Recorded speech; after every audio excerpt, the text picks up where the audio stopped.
नमस्कार दोस्तों, as education में आपका बहुत बहुत स्वागत है। मैं आकांक्षा सोनोडिया आज आपके लिए एक नया टॉपिक लेके आई हूँ। आज का हमारा टॉपिक रहेगा एड्स के बारे में। एड्स हमने देखा था कि वायरस के द्वारा फैलता है। तो एड्स का सबसे पहले हम जानेंगे इसमें कि एड्स एक ऐसी बीमारी है जो कि संक्रामक रोगों में आती है ना, वायरस के द्वारा फैलती है।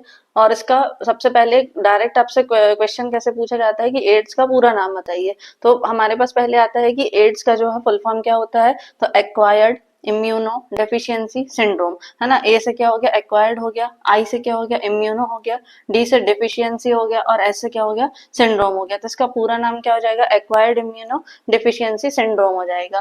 फिर यहाँ पे आता है कि एड्स का वायरस का क्या नाम है। तो डायरेक्ट यहाँ पे आता है कि एड्स के वायरस का नाम क्या है, HIV है, जिसका पूरा नाम क्या होता है, ह्यूमन इम्यूनो इम्यूनो वायरस।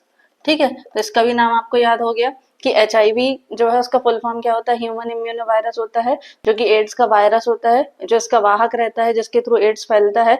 तो हमने देखा कि ये एक ऐसा रोग है जो कि संक्रामक होता है ना, किसी संक्रमित व्यक्ति से डायरेक्ट फैलते जाता है।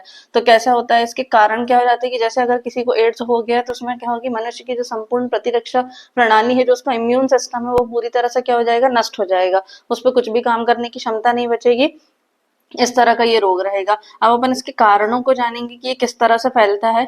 तो जैसे अगर मान लो कोई संक्रमित व्यक्ति है, संक्रमित व्यक्ति अगर किसी व्यक्ति को कोई बीमारी है जिसको एड्स है, और अगर उसका हम ब्लड किसी दूसरे व्यक्ति को डोनेट कर देते हैं या उसको हम लगा देते हैं, तो ब्लड का ट्रांसफ्यूजन हो गया। तो ऐसा करने से क्या हो जाएगा, वो बीमारी उस दूसरे व्यक्ति के ऊपर भी चली जाएगी, तो उस दूसरे व्यक्ति को भी एड्स हो जाएगा। फिर अगर वो किसी और व्यक्ति के संपर्क में आएगा, उसको डोनेट हो गया, तो उस तरह से उसकी बीमारी फैलती जाएगी। दूसरा यहाँ पे अपन देखेंगे कि संक्रमित सुई, है ना, अगर आपने किसी का ब्लड निकाला और उस व्यक्ति को एड्स है, और अगर आपने उसी इंजेक्शन के थ्रू या नीडल के थ्रू आपने किसी दूसरे व्यक्ति को उसमें इंजेक्ट कर दिया, तो क्या हो जाएगा, उससे भी एड्स बहुत जल्दी फैल जाता है। तीसरा कारण इसमें क्या आ जाता है कि अगर कोई माता है जो कि संक्रमित है एड्स से, और अगर उसके अंदर अगर उसको एड्स की बीमारी है, और उसके अंदर अगर जो उसके उसके प्रेगनेंसी के टाइम में उसके जो बच्चे रहते हैं, उस पर सबसे ज्यादा इफेक्ट एड्स का डायरेक्ट पड़ता है, क्योंकि उसकी माता ही संक्रमित है एड्स से, तो इसलिए सबसे ज्यादा इफेक्ट उसके बच्चे पर भी पड़ेगा।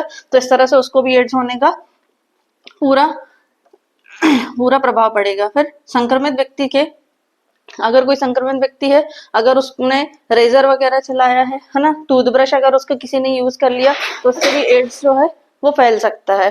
फिर यहाँ पे नेक्स्ट क्या आता है, अगर आप अनवांटेड, हमने क्या देखा एड्स के टॉपिक में कि एड्स का पूरा नाम क्या है, एक्वायर्ड इम्यूनो डेफिशिएंसी सिंड्रोम है ना। एड्स के वायरस का क्या नाम है, HIV या ह्यूमन इम्यूनो वायरस होता है। इसके कारण में क्या होता है, ये किस तरह से नष्ट कर देता है, ये संपूर्ण प्रतिरक्षा प्रणाली या फिर जो हमारा पूरा इम्यून सिस्टम रहता है उसको नष्ट कर देता है। इसके कारण कैसे रहते हैं कि किस तरह से फैलता है, एड्स जो रहता है वो अगर संक्रमित व्यक्ति किसी को है और उसका ब्लड ट्रांसफ्यूजन करते हैं अपन, तो उससे दूसरे व्यक्ति को भी होने का खतरा है।